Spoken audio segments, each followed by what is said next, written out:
the risk factors you can't control. What I say to people is if you have these risk factors that you cannot control, then we have to really do a good job on the ones you can control. So the ones that you can't, age. Really there's a biological and chronological age. So again, with lifestyle, I have people really focus on eating healthy, and as Linda was referring to, movement, being physically active. 2/3 of stroke occur in people over age 65, but they can occur at any age, as we've heard tonight. And it increases with age, doubles each decade after age 65.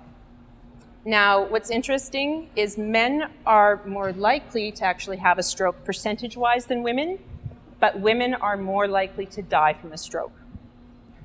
Family history, if you have somebody in your family who's had heart disease or stroke, that does put you at risk. We generally say if it's a heart attack, we're looking at somebody over age 70. Ethnicity, so there's certain ethnic groups that actually have a higher incidence because they're more prone to having high blood pressure and diabetes.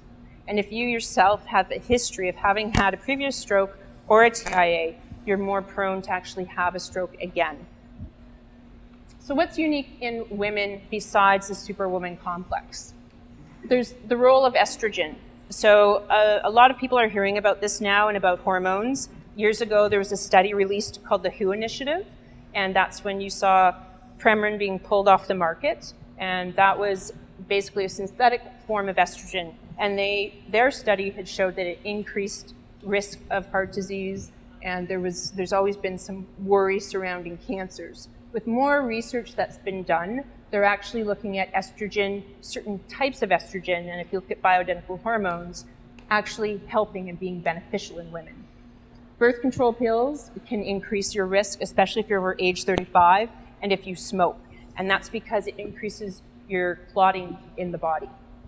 So menopause is another one, and that's because of the estrogen. Pregnancy we see because, again, your blood changes, your blood volume changes. You can get high blood pressure, gestational diabetes.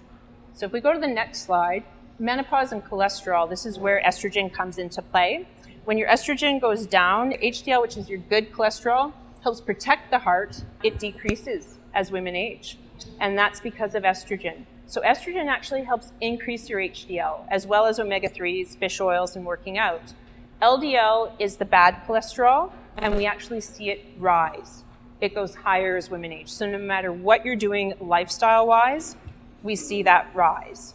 And so the decline of estrogen as women hit menopause is why we feel they match men then for risk as they hit menopause. There's also a tendency towards a higher blood pressure because of the lower estrogen, and women will start to create what they call their muffin top or their tire. A lot of that can actually come from cortisol as well, as they're getting more stressed, and cortisol will block estrogen.